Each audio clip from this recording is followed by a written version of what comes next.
Well, hello there. My name is Louis, aka Louis the Frenchie Monette, and you're watching Schmoedown Night In Canada. Look, we're doing a special episode this week. No match analysis, no deep in context. We actually have a special guest. Well, holy bouncing pierogies, we got Kaiser. How are you, sir? What's up, fellas? Happy Schmoedown Night in Canada to you all. Yes, well, sir. thank you. You as well. Hope And your families and friends are safe and everyone's doing what they can in this absurd, difficult time. But, you know, hopefully we can bring everybody a little fun and a little Schmoedown into everybody's life today. That's what we're here to do, one day at a time, man. Exactly. We got to have some fun. If not, we go insane, right? That's right, brother. That's right. All right. So, and my man Soda is with us, obviously. How are you, sir? I'm shitting bricks right now, but other than that, I'm doing really good, really good. You ate too much poutine last night. That's why. Yeah, well, it's fortunate I can't have dairy, hence the shitting bricks. I see. Okay.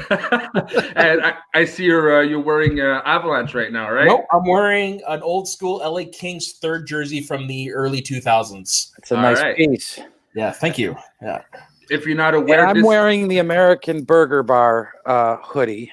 Oh, wow. You know, I got to represent those burger joints all across America. I salute you for that. And I'm wearing a Walmart shirt. All right. Attaboy. All right. So let's get into it. Again, thank you very much for taking your time to talk to us. I want to know, first of all, could you describe your journey in the Schmoedown? How did it happen? How did it start? You know, I guess technically speaking, Christian Harloff is my oldest friend in LA. I've known him longer than anybody. We attended a really nuts and bolts filmmaking workshop 20 years ago. Okay. And it was at a place called the New York Film Academy, which was like a cardboard film school at best. We were still using Bolex cameras, which were the same damn cameras they stormed Normandy with. Wow. First damn Super Bowl on. It's like an 80-pound piece of lead with 3 switchable lenses. And we just went out there and made movies like, you know, kids who finally had, you know, the golden pass to do so. And Harloff and I became friends at this program. And Harloff's final film was basically his Animal House.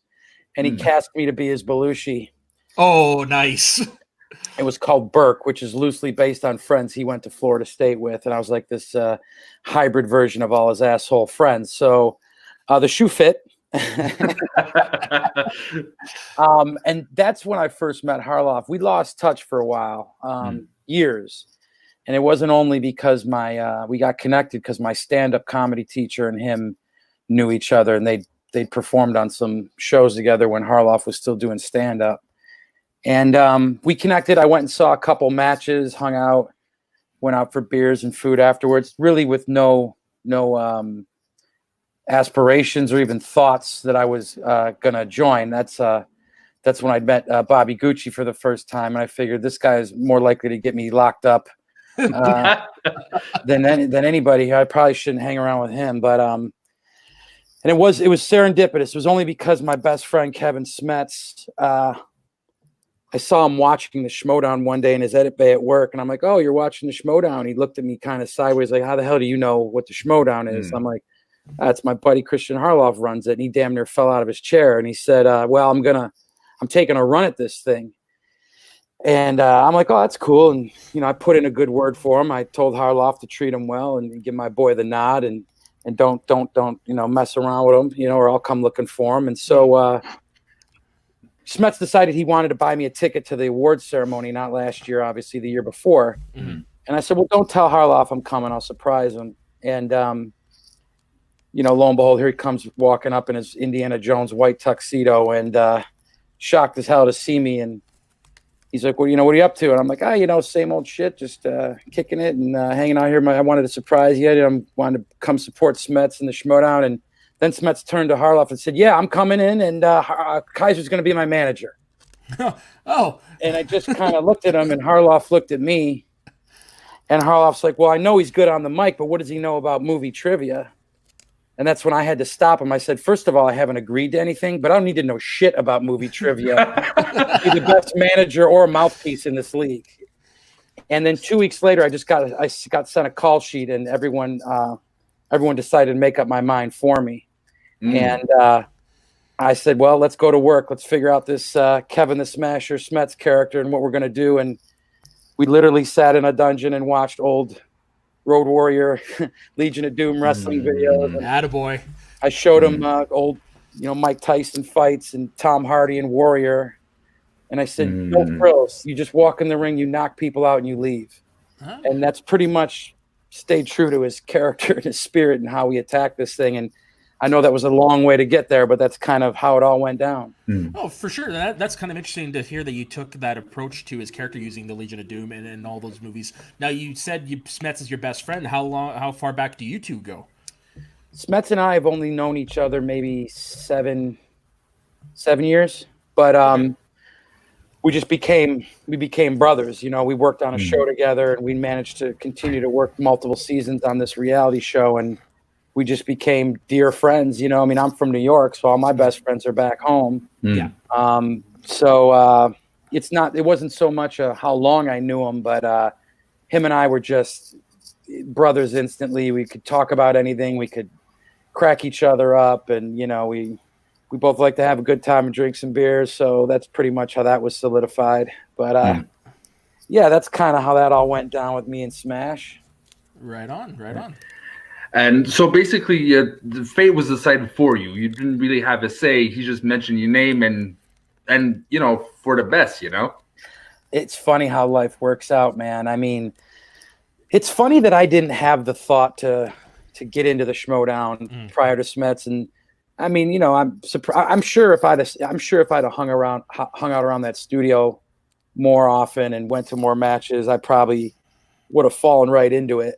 Oh, for sure. But I'm glad it took the course it did, and there's no one I'd rather come into this league with than Smasher. I told him we're going to come in together, we're going to leave together, and however that goes down. But I had no idea that this was going to turn into a full-on faction with drafts and 7 teammates, and Oyama kind of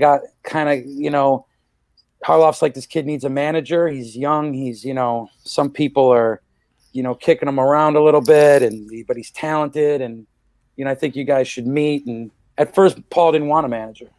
Oyama didn't want a manager, and I said, that's fine. I respect Paul. Paul's got his own way of approaching things. I go, but if you do decide that you want a manager, you're getting the best fucking manager in this thing. And I don't care if it's my rookie year. And I go, and not for nothing, you're a rookie, I'm a rookie. What better way to take over this thing? And I think I said a lot of things that resonated with him. And, Paul and I became friends. We're still friends, despite him being in the other faction. But, and then now I got the Butcher Boys and Drew and, obviously Zipper, who is like my bastard stepchild, like we are the Addams family, the Bad News Bears, the Dirty Dozen, all wrapped into one, man.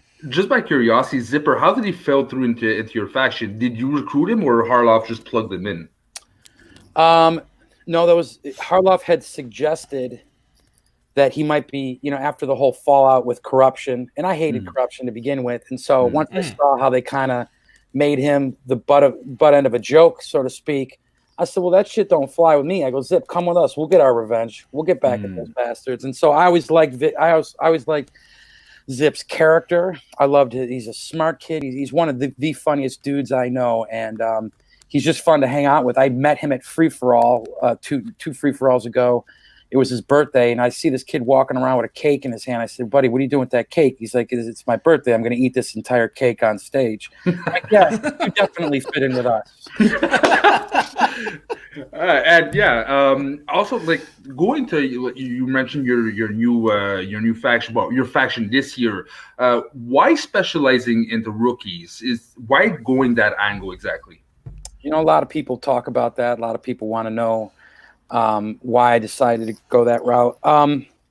I like to make a name for myself, and I like to develop talent. I like to kind of make my own new team. There's a lot of talented guys out there, guys I'd love to have in the dungeon. I mean, Andrew Guy I'd love to have in a dungeon. There's guy, Roca I'd love to have in a dungeon. Those guys are legends, and they're classics. They're great characters. They're great for the sport. And I would never pass on any of those guys, per se, for just to grab a rookie. But the way the cards really were dealt to me. I knew I was going to get Parker, and so that sort of set a precedent. At first, Smets and I treated him like public enemy number one. Like we knew it was going to be Rocky and Drago when those two faced, and we assumed he'd be with Roxy or someone else. And then Smets, one day we were talking, he goes, well, we could always draft him, haha. And then we both sort of looked at each other. It wasn't a joke. And so I'm like, yeah, because we, him and Smets are training partners, and they have been since they were in the family. So wow. They've been very close. And what you would see if they've ever squared off is you'd see the movie Warrior, brother against brother. Okay. In the end, one's going to put the other one's hand in the air and wish him the best. And so I didn't like the idea of Parker going anywhere else since he'd been with Smets. They'd been training partners. He's just a funny, great, big-hearted dude, but he's also got the balls of a burglar. Reminds me of him. You saw what he did when he jumped on stage. I mean, that was he called the whole league a bunch of dicky dudes. That kid's not playing games. So, once I grabbed Parker, then I kind of, I had heard about some of these young. I'd heard about Vinny. I was very interested in Vinny. And then Mugen was brought to my attention. Brittany Young, I love. I watched her on her wrestling, the wrestling show Glow. Oh yeah, she's just such a huge personality. She's whip smart and she's cool. So I don't know. Just the way it sort of went is, it just I guess it all started last season with Oyama and Smets, and I've kind of kept this rookie train going. But we'll see. Anything's possible. No, for sure. And I mean, definitely worked for you last year. It's definitely worth a shot to keep going. I mean, like honestly, you got picked a good crop. Like I just watched the match that aired this week, a couple hours ago. You got some really good talent there. Was that the Butcher Boy match? Yes, correct. Yeah. Yeah. Did you see the Butcher Boy video I released today? No, I missed it. You guys got to go on Twitter and go to the fan group, and you're gonna laugh. It's we're coming at you live from quarantine from the dungeon. So you're gonna see a few of your dungeon friends in that video. So check it out. It's basically my commentary on that match, so to speak. Okay. Oh, I'm definitely gonna watch it after this. It was short. It's a short, fun kind of thing. It's not like I watched the entire match and nobody wants to listen to me for 2 hours during a match, let alone after the match. I don't know, man. I think you'd actually be really great on the desk. Yeah. I would you say and Harloff?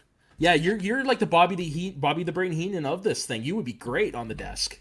I appreciate you saying that, and that's Harloff and I have talked about me possibly doing an exhibition match some way. I think the way that the game changed this season with managers and factions, and there's such more emphasis on developing that team, and getting matches for your guys. It really has become a second job. No bullshit. I joke about my second job is I'm a Schmoedown manager, but it's becoming absolutely a truth. You see the work we put in with promos and videos and fan engagement. We love the fans. We realize we wouldn't be shit without them. And they're just such a great group of people. Even the ones that hate me, I love, especially them. Actually, I mean, I got booed in Orlando, and I'm going to tell you something. It was like I was like a 5-year-old on Christmas seeing Santa come down the chimney. Nice. But you brought up Bobby Heenan. Bobby Heenan is my idol. I knew him personally. He was a good friend of my father's. Oh, really? Yeah, my dad was a wrestler at one point. He was a jobber. Oh, I didn't know that. I knew he was an umpire, Kaiser, but I didn't know he was a wrestler. Oh, that's pretty cool. Yeah, my dad supplemented his income in the minor leagues, wrestling in American Legion halls and shit before Vince McMahon turned it into the greatest show on earth. Oh, wow. So Big John Studd and my dad were good friends. My dad that must have been pretty Kevin cool. Sullivan, Ric Flair. But Bobby was his best friend. Bobby come over for dinner, and I've never met a more quick-witted human being in my life.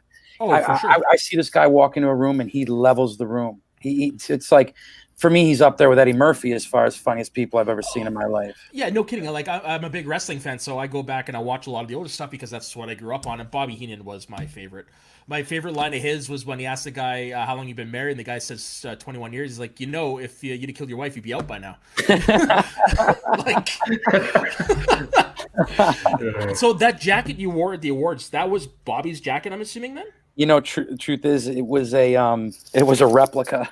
Oh, his daughter told me she'd let me wear the sequins jacket someday if the cards, if the stars aligned. She still got the sequin. I'm friends with Bobby's daughter. We keep in touch, and she used to sit when she'd come to Rochester, New York, where I grew up, for the matches. She'd sit with me in the stands. You know, she's younger than me, but it's a family affair. No pun intended. A family affair, but everything I do, I try to bring originality and try and do my thing. But I would be remiss to say that I'm not heavily influenced as a manager, as a character, as Bobby Heenan and Hawk from the Legion of Doom, who was another friend of mine.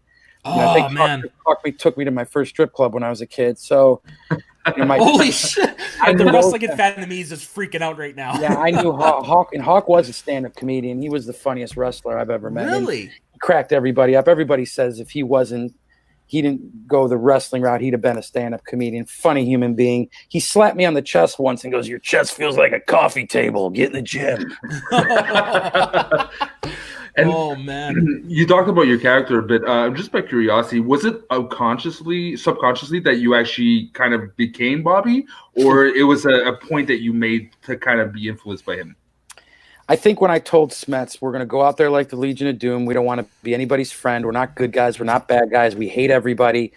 Once we took on that Legion of Doom sort of persona, that came natural. I mean, again, I've known Hawk my whole life. He's a big mouth. I use that I start everything with well. Oh, I can't believe I didn't put that together. That's an absolute send up to my guy Hawk, and I do that for him every time. That's awesome.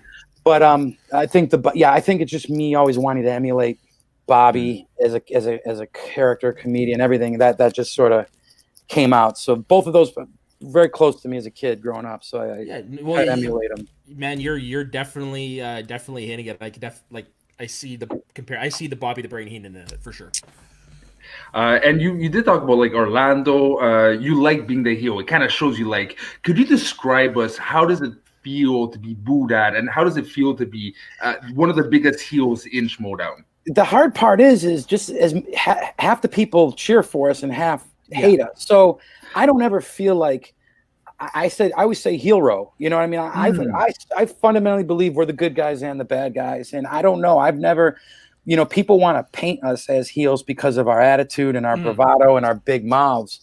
And they're not wrong. It's just that I don't look at myself that way because, I mean, truth be told, is I give people credit where credit's due. If Roxy does something good from a managerial standpoint, I say, hey, that was smart. It was smart on her part.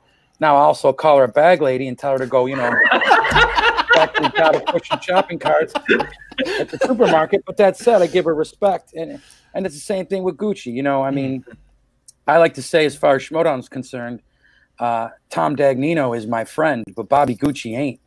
Okay. Gotcha. Where does the line? Where does the line cross in the sand with him?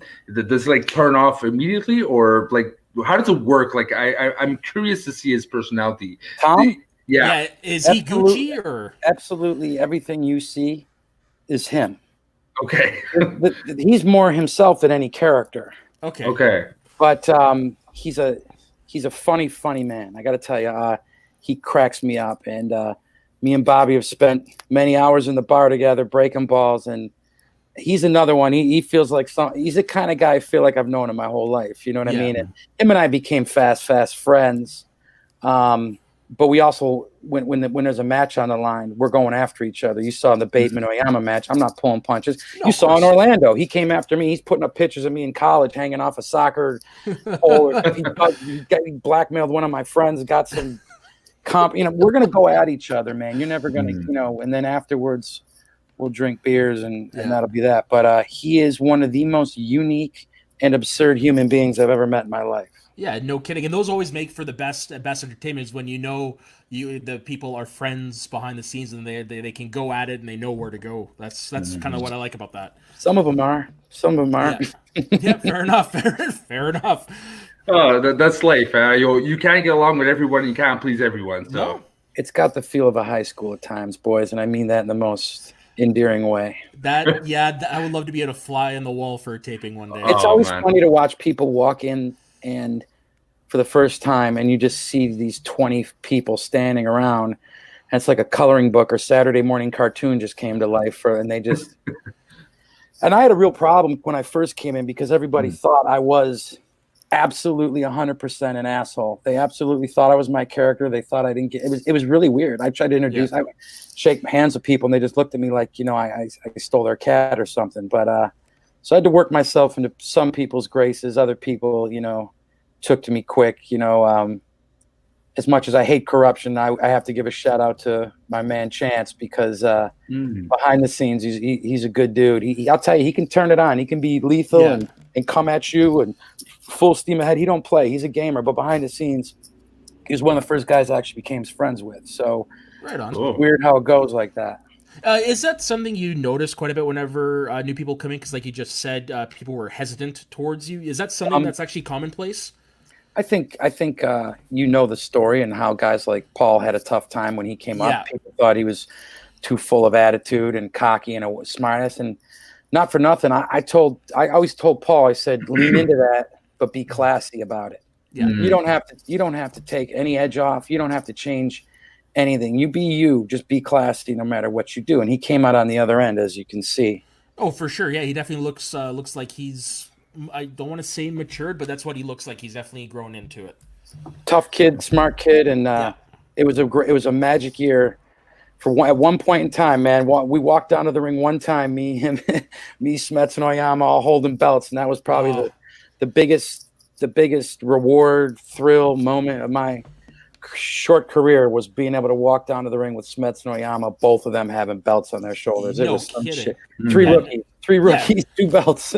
Yeah, that's one of the. That's honestly Doug, had a good year, but I think you were to me the pick for manager of the year just based on that alone. Hey man, at the end of the day, he's got all the belts, so he deserves what he got, and I appreciate anybody who pays attention and likes what we did in the dungeon, and thank you for saying that. Yeah, no problem. Because like I said, as a wrestling fan, I can definitely see a lot of the comparisons. That's why I enjoy what you guys do.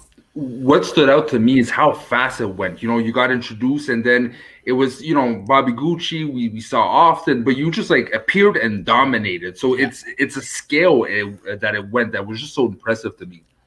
It helps having a guy who's winning 6 matches in a row. No kidding.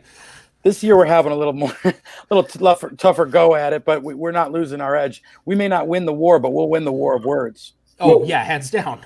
with we had an interview with Robert Parker 2 weeks ago, and I've seen his match tapes, and I'm very involved with Multiplex, and that guy, I can't wait to see a match because that guy's gonna dominate. You got him, you got Smets, and one person I've been rooting since the beginning is Brittany Young. A lot of people are sleeping on her, but I remember her celebrity match and being really impressed with what I saw, and couldn't wait for her to come back. And when I heard she was going to be on your team, my mind blew. She's going to be a good player. She's going to grow into this league, and I'm telling you, it's funny. At first they're like, yeah, okay, cool, we're going to play, and I'll see you Saturday, and what do I need to know? And then it's just text messages flying and talking about wheel strategy and what should I be studying. I really want to. She wants to win. She wants to play. She loves the game. Oh, that's good to hear. And I love having people who love the game on my team, man. Yeah, no kidding. So I'm assuming that you guys got a group chat going for all your players or what have you, or some of them. Yeah, it's it's I don't have a giant dungeon text chain, but maybe I should. Yeah, that'd be quite a hoot. I'll let Drew handle that. She's the deputy of communications for the dungeon. Very nice. Well, you mentioned Drew, and that's one conversation I had with Parker too. You seem to be very oriented towards the character building. What's the method between your madness for when it comes to building a character for your players? The fact that they start with a little bit of madness helps. I mean, look at Smets. He looks like he chews glass for lunch. You know what I mean? Yeah. Obviously, Drew doesn't need any help in the Black Magic Mysticism department. No. Zipper's off his rocker, obviously. I look for people who've got a little bit of an edge, a little bit of an attitude, a little comedy goes a long way with me. I mean, I'm not going to say this, man. When I say we are the Bad News Bears, we are, and it feels like that. Everyone kind of comes from their own place and attacks this thing a little bit differently. Everybody wants to win, but everyone comes at it and I don't know, something about the way it fell together. I mean, I drafted these people, but by the grace of trades and just, getting Parker was huge, and everyone's going to be completely shocked when they see this kid hit the scene and just start knocking people out like it's his job. And he's got a fun character too, and he's a funny guy, and people want to look at him and think he's like, that looks like he just graduated 11th grade. Yeah, wait till he starts wait till he starts clotheslining everybody. Yeah, no kidding. Yeah, you're definitely your faction. You look at it on paper and you're like, huh, but seeing the group in action now, you can definitely see, it's like a hodgepodge that fits. It's like a perfect souffle. And we souffles in the dungeon. We made one yesterday. Times are tough. We're running out of hamburger meat, so we had to make a Suzy Q Swiss Miss souffle. It must have been good either way. You actually touched about it just before. Your trades. You went really aggressive pre and even a bit of post. Could you explain a bit the process and what went into those decisions? So, as far as which trade? The video Drew one. Yeah, let's say. Yeah. I knew that Drew was being vocal about not wanting to play with the Droogs. Okay. And Drew and I had a conversation once about how great would it be to get you and Tom in the dungeon someday, And Drew, I think at first thought that I was more nefarious than I really am. And I think once she found out that I got a big mouth, but I got a big heart too, she glommed onto that. And I think she's like, get me in the dungeon. And I said, we'll see what we can do. You just don't get people in the dungeon. You know what I mean? And I knew I had a good pick in Claudia Dolph. People were expecting her to do good things, and smart girl. And because she had a pretty good reputation, I thought that Burnett would go for it. So I called him up. I mean, look, Burnett and I, he's nuts. He's a methodical, strange, weird man. He's probably drinking peyote right now in his backyard and eating chickens. He kind of reminds me of Brando in Apocalypse Now. He's got that Kurtz. So I knew I could talk to him. And we hashed it out one night and we made it happen. Yeah. I always saw Burnett as a really bad James Bond villain, to be honest. Yeah. Yeah, he's definitely the mad scientist of the Schmoedown. I'll tell you what, if you can talk movies for 2 hours with somebody, that's the guy you want to talk movies with for 2 hours. I've always heard that, yeah. He's a fascinating dude. He's got a big movie brain, and he's an entertaining dude. Yeah, and probably must have a lot of stories because he's worked on so many films. Like he worked on Superman Returns, I know that. He might be the funniest guy in the Schmoedown. Really? I think so. He doesn't show it that often. He's very theatrical, but it's methodical. Yeah. Yeah. Huh. He doesn't. He's great because, him and I were talking about that, and I said, you don't practice any of your promos. You don't write any material. He's like, I can't do that. I just gotta let it rip. He's like, you're an actor. You need to prepare. He's like, if I ever make a movie again, Kaiser, I'm putting you in it. And I'm like, okay, Burnett, I'll hold you. Yeah, I'll hold you to it. I think that's what impresses me the most is he's so great off the cuff where I feel like I kind of have to do some prep to get where I get to. But you can't. I mean, look, if you're doing 3 matches a day and you have a life and a day job, and it's not always. I'll be sitting in between matches writing material, or I'll be sitting outside or run across the street to the bar for a beer, and like, what am I gonna? How am I gonna make fun of Rachel and Godard? You know what I mean? Figure this one out over a beer and a burger. So does how much is your stand-up background? Because you said you've done some stand-up and whatever, and I know you were on Ellis' show not that long ago. How much of that comes into play into your performance? Certainly helps with performing. And I did Ellis' show in Vegas not long ago. It was my first stand-up show in 2 years.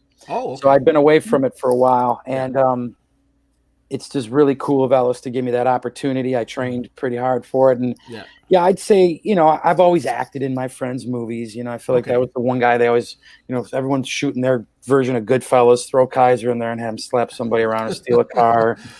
So your typecast is what you're saying. Yeah, I mean, for instance, growing up on the Little League team, I was the worst ball player, but I was always the funniest guy on the team. So I was kind of fair enough. But so I don't know, I've always been into comedy and performing. And so, we just kind of roll it all into this silly game that we play. Yeah, for sure. And so is there any plans to continue with the stand-up? Like, did you get the bug again or whatnot? Yeah, I think once we're allowed to step foot outdoors again, maybe I'll venture back into that. But I have plenty of time to practice. So yeah, no kidding. It was great to get that one show in, though, and just not kick the rust off. And listen, when you can do a stand-up show with Josh McCouga, Ken Knapsack, and Mark Ellis, that to me was just some shit. Like, it wasn't long ago I was the new guy. And for those guys to welcome me in and bring me onto their show, it's a big deal. It meant a lot to me. Yeah, definitely. Oh, sorry. Go ahead. Becoming friends with Ellis has been a large part of that, and he is one of the most genuine souls and funniest people. I've never heard a bad word about that man ever. God, is he funny? He's probably the next wittiest person other than Bobby Heenan I've ever met in my life. I've never seen anybody roll with it like him. That's pretty high praise. Do you have any influence or like stand-up comedians that you really look up to? I'd say Eddie Murphy for sure is my favorite of all time, just because he's a storyteller. He's talking about family barbecues and his crazy brother.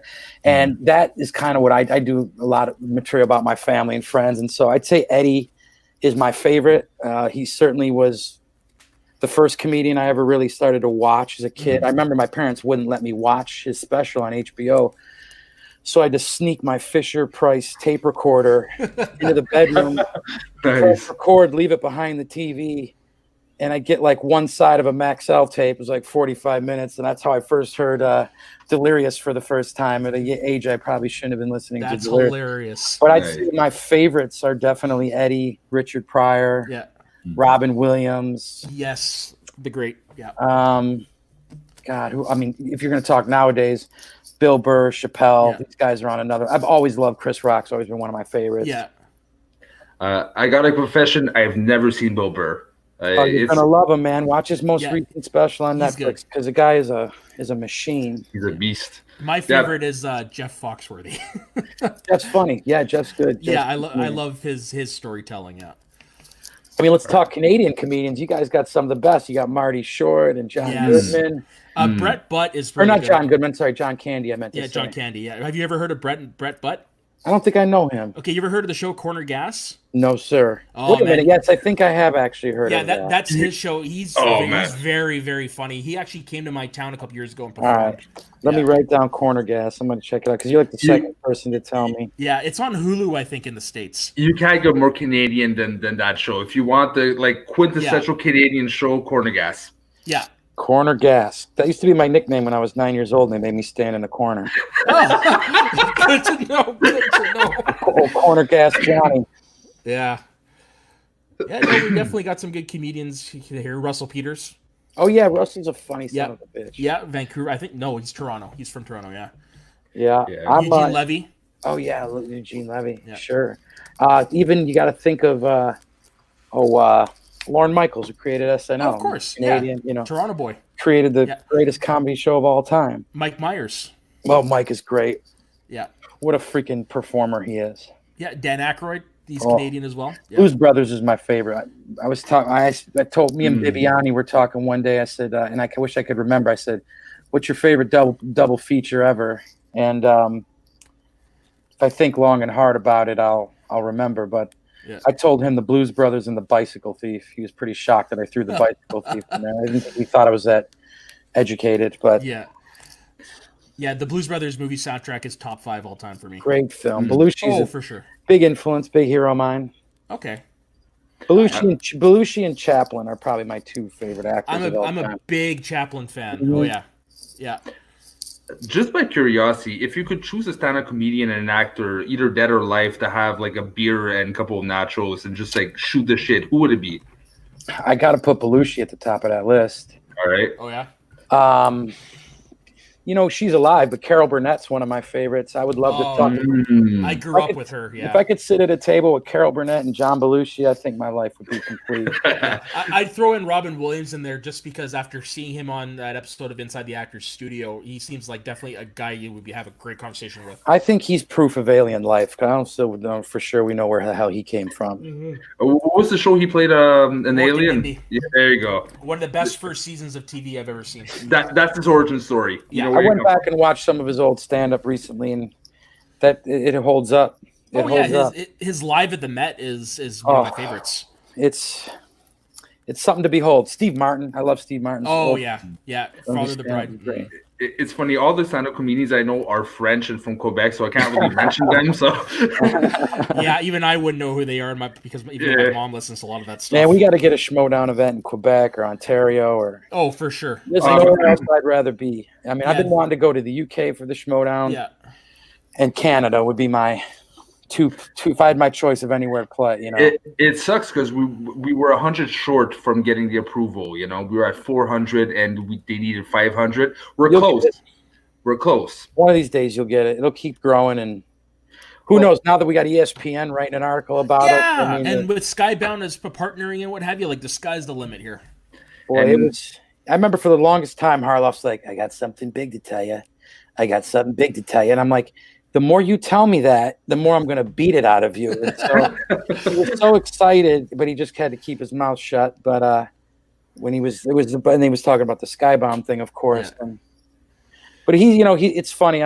By way of this whole entrance into the Schmoedown, it's made him and me and Harloff become good buddies all over again, like we were, and break balls with texts and his favorite thing to do is to call me up and he never starts with a hello. He always starts out with, "What's up, you diseased piece of filth on the bottom of my shoe?" Like something.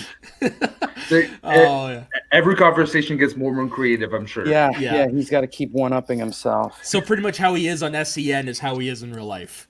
Boy, isn't that show phenomenal? Man, the episode the other day. Brett, they're just marbles. I've been off my favorite thing to do. Live. Yep. I love the matches, and I love going out there and kicking the snot out of somebody with Smets. But being on SCN is a blast. Oh, the episode where you were on was one of the ones I laughed the hardest at. Oh man, and I got to tell you, when you got Swaggy with you, he helps make it easy because he is a funny son of a bitch. Oh, his God reactions. is Winston hysterical, huh? Oh, they all are like. Karloff hit the jackpot. Boy, is he funny. He's fun. I mean, him and I were literally like just the two bad kids who got, they sit in the back of the bus together. I remember. Yeah, he reminds me like everyone I know growing up, very similar. Yeah, well, Winston's definitely seems like a good dude. I love it. I love his reactions when something breaks. Well, him and I are about to go to war, though, because his boy Chandru is going to try and get in the ring and get slapped around like he did the first time. Yeah, no kidding. How was that when you heard that was going to happen, that Chandru didn't have to go through Kalinowski? I was surprised. I had thought KO was going to try and make a run for his belt. I think the world wanted to see KO Smets 3. Yeah. I'm not saying it's never going to happen. They had their battles were two of the most epic I think this league's ever seen. Legend, yeah. They're both, you say what you want about Mike, but he is the Schmoedown, man. For sure. He's the personification. He can, and boy, he can tear me a new one too. And if I'm going to give it to someone, I better be able to take it. And he gives it. So I think the world wanted to see Smets KO 3. That said, I guess KO wanted to focus his efforts in other aspects of the league, singles, teams, and I think he was going to lay low for a while. Yeah. Which opened the door for Chandru, who I firmly believe is the second best player in this game. Yeah. Him and Smets had an absolute knockdown, drag out fight, but it'll happen again. I don't think that it's going to be an easy win. I think it's anyone's ball game. I'm predicting sudden death. It could go there, but in the end, Smets will smash. Yeah, no, it's definitely gonna be a great match. That's what I love about IG's become my favorite division, just because all those matches have that knockdown, drag out, big fight feel. Mm-hmm. Not just that, it's become the league that you miss a question and you're fucked. It's at that level. And Chandru and Smets are that kind of player that they kept going and going and going, and like there's almost no misses. So I can't wait to see that match. Unbelievable. Those two had an absolute bloodbath. I think I lost 6 pounds watching that match. All right. Now, I'm just curious. Is there something that most fans don't know about you that they'd be really surprised to learn about Kaiser? I think most people would probably be surprised to know that. Boy. Sorry about that. No, it's a tough question. It's a tough question. I mean, I bet people probably don't know that I'm kind of, okay. So I think people hear me talk about how me and Harloff went to film school, but I don't think they really know how much of a big movie fan I am. I'm a screenwriter, aspiring. Working on a couple screenplays. I don't know if anyone would know that. Finally got a literary manager after 10 years in LA, and nice. Trying to put together this project. Hopefully I can talk about it soon if something happens, but I think people would be surprised, but maybe not though. I mean, it's entertainment. So I think people would probably be surprised that I drink kombucha every morning. Probably don't look like the poster boy for kombucha. They probably think I, chug a Guinness and a bottle of ketchup in the morning. So, I don't even know what that is. You don't know Guinness is? No. Trust me. I know what Guinness is. Okay. Yeah, it's like a probiotic drink. Oh, okay. Yes, I've heard of it. I just wasn't quite sure what it was. If you're gonna eat like a pack of wolves, you're gonna have some stomach issues. So you gotta have a. Yeah, go ahead. So, I was gonna say, so you're always talking about how so and so is the funniest person. Have you ever cracked during an interview or whatever where you lost yourself? Jen's cracked me up a couple times. Oh, she's funny. She's got me a few times. I'd say Jen and Ellis get me more than anybody. Okay. But I think I flick the switch pretty easily, and I become I become that character. I stay in that character. Someone asked Zipper one time. They came up to him, and Zipper's like, someone came up to me and was like, is Kaiser really like that? And Zipper's like, yeah, he is. Nice. You know what? I would like to bring Dave in for a second because, he has a voice too. I think he had a question for you, Kaiser, if you don't mind for a second there. Sure. What's up, Big Dave? Oh, you know what? I'm just listening to a great interview. What have you been playing? Hide and go seek with yourself? What? You can never lose if you're playing by yourself. It's great. We win all the time. I had a question going back to the Schmoedown for a second about your management style.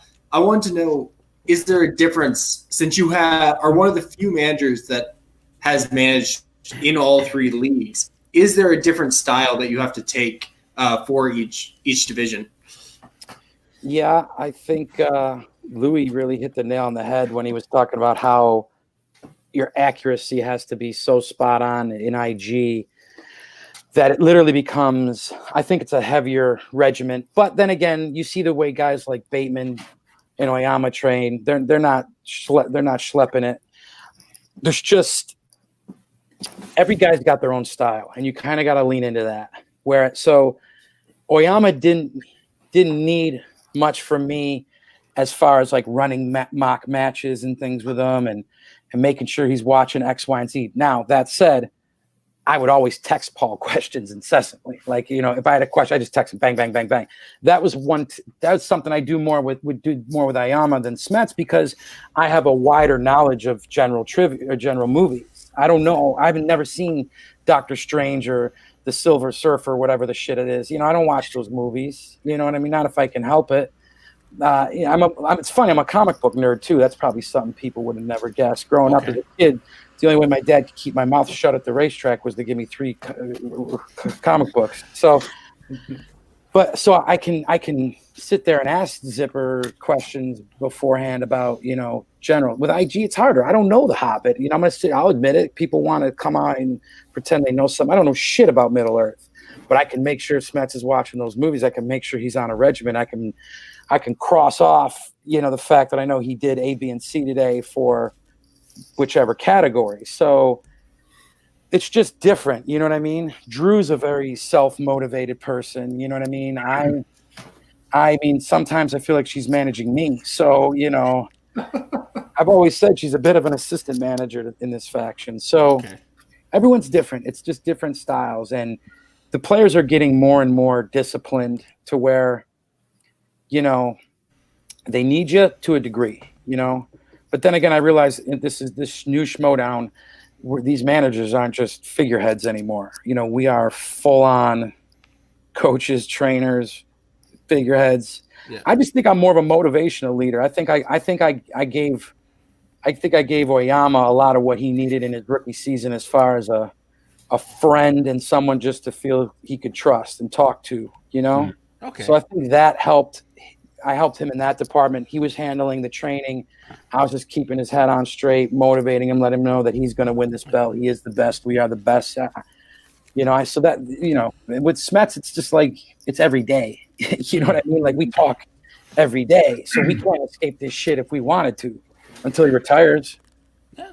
If ever he retires, he looks like. But honestly, one of the things I took away from a couple of seasons of Schmoedown, he looks like to be one of the most intense and obsessive players that really live, breathe, and sleep Schmoedown. The other players are good studiers; they love it, but he seems to need it, you know, almost. Yeah, no, he loves to compete. He's been running marathons and playing sports his whole life. Huge sports fan. He loves to compete. He loves to win. He loves this game. And I tell you, man, it's amazing how this bleeds into our real lives. It's crazy, and it really does. It's more than entertainment. It's more than a sport. It's a way of life at this point, man. No kidding. He is one of the most intense people you will ever meet, and I think that's why the two of us get along. And in the beginning, it was just like he had to come in there with that raw intensity, let me do all the talking. That's at a point now where he can do whatever the hell he wants in this league. Yeah, he definitely, like, watching the look on his face, he looks like, as Mickey says in Rocky 2, like he can eat lightning and crap thunder. He's ready to play. He's ready to play. He takes it serious. So, could you explain what the biggest difference between last season and this season is with the draft implemented? Like, what is the biggest change you've seen? It's hard keeping tabs on your players. It's hard making sure everyone's getting matches. Now you're playing for points. Yeah. You know, for me, it was always about belts. I play for belts. I play to make champions. I'm not so concerned about points. I'm not worried about manager of the year. I'm worried about, do my guys have hardware on their shoulder? That's my biggest motivator. And we did it last year, and we'll see if we can't do it again. As far as singles is concerned, I'm really hoping to get Zipper in there. I'm trying to get Zipper's focus off of IG and onto singles, so he's been training for that. Find out what we got in Brittany. And honestly, Vinny the Ice Pick, you know, Owen Mugen's partner, has some interest in going into singles. And we were going to try and get him into the free-for-all and have that be his debut. Okay. I think Vinny can be a baller in this game. For sure. He's got the character down. Him and Owen are great because Owen's kind of a more seasoned cinema vet. You know, he knows a lot of the 70s, 80s stuff. Vinny's a little younger, so they're a good team. They're going to get better. How much did you have to coach them for, like, their character-wise and them shit-talking stuff, or was it natural to them to do so? Some people lean into that hard and some people don't, you know. You're going to – and I don't want to spoil anybody's personas you haven't seen yet. But Owen is just a very methodical, borderline serial killer type human being to begin with.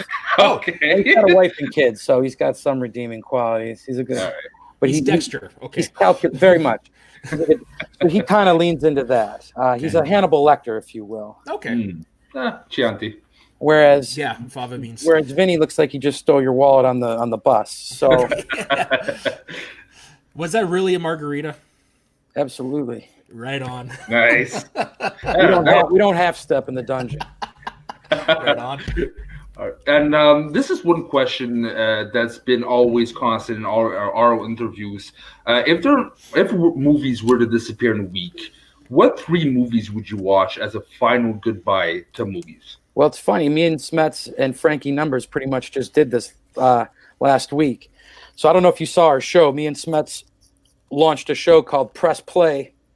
I did see that. Yeah. With Kaiser and Smets, where basically it's the Smasher's revenge. He makes me watch some stupid IG movie I've never seen, and we comment it and do the Mystery Science Theater 3000 thing. And right on. So we did our first episode 2 weeks ago. Yeah. Frankie Numbers was there to help kind of moderate. And so they made me watch Indiana Jones and the Crystal Skull. Oh, was that the first time you'd seen it? First time I'd ever seen it. So I just rewatched it the other day. I had a bit of fun with that one. Yeah, I'm gonna go back and watch that because I actually don't mind that movie.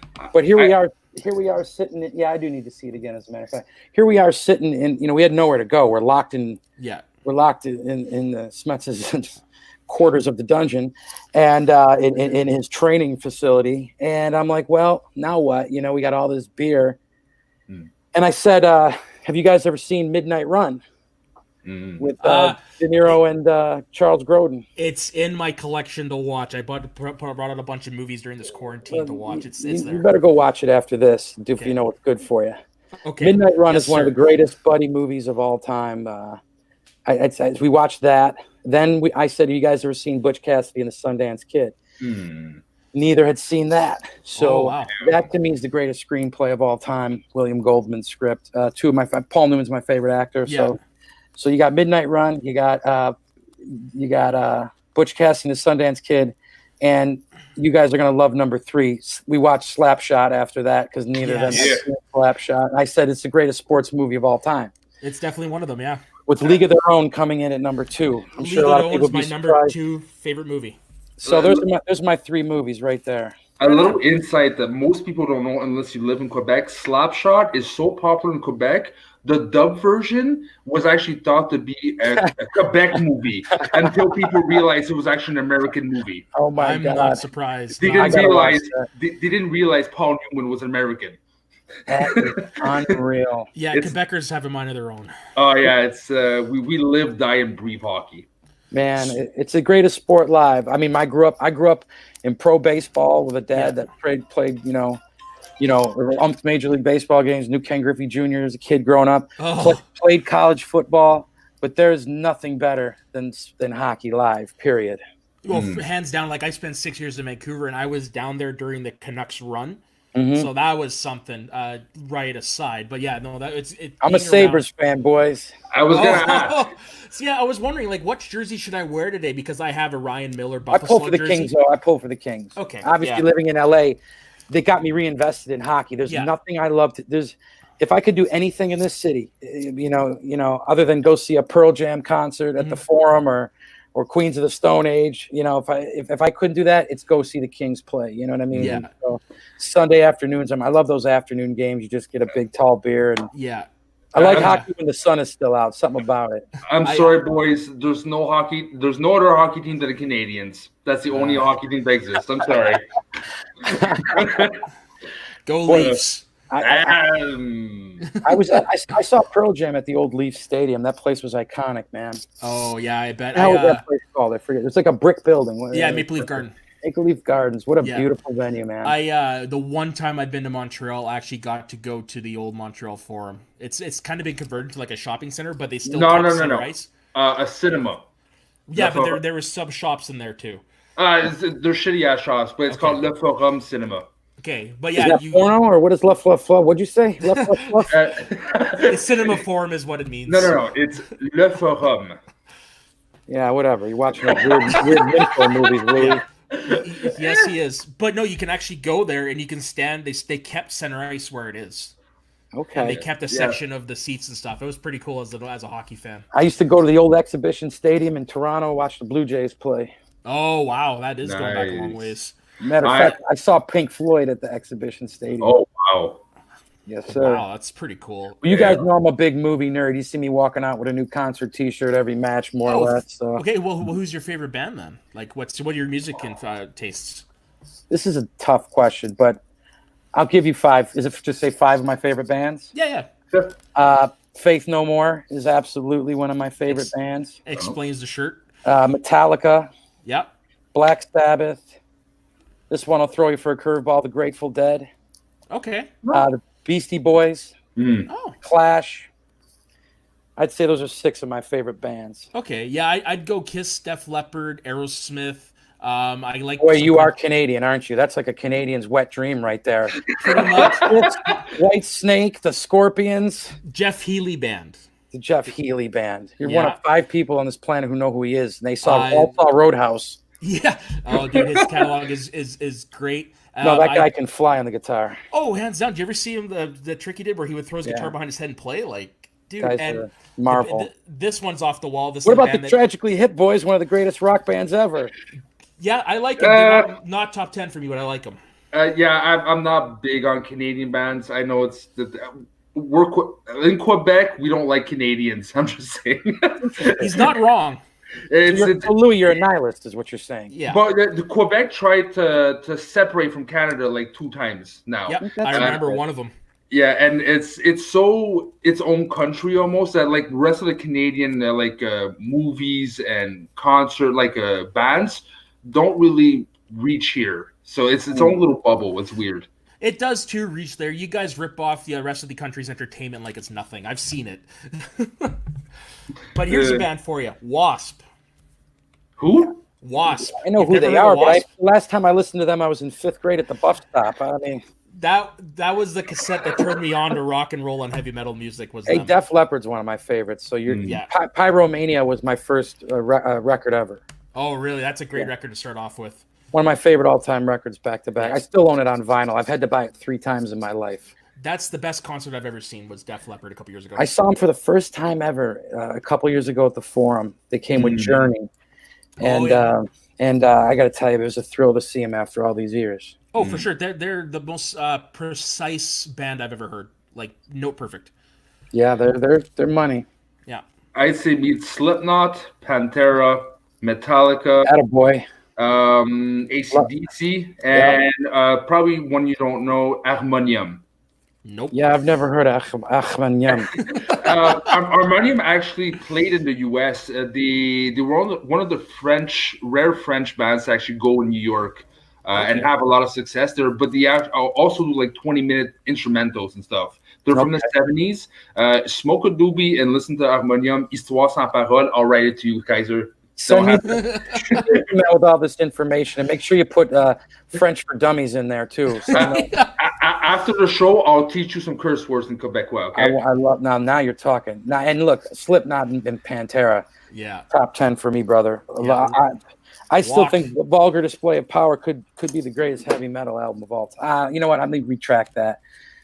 Kill 'Em All might be, and then Kill 'Em All #1, and then Vulgar next. Ride the Lightning. Yeah, no, look, those first 3, they're that's essentially, you could argue, the true birth of heavy metal. Yeah. But no, true birth was Black Sabbath. I'm sorry. Yeah. Oh, yeah, okay, modern fair enough, I guess. And Deep Purple. Yep, you're right about that. Deep Purple. I'd say Iggy Pop too kind of had a lot to just do with harder edged music. Okay. Music with teeth. What I don't like is when people say that Led Zeppelin's the godfather of metal. I'm like, I don't No, yeah, they are. I'm sorry, bro, they are. Really? Yeah, I think they're the greatest rock band of all time. So you can call them rock, metal, everything in between, blues. So I think they're more than metal. I think they're the greatest band of all time.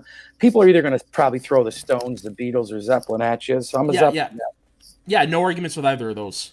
And also a very under the radar, but fathers of metal is Cream. Cream? Oh, yeah. Eric Clapton, Cream? Oh, yeah, for sure.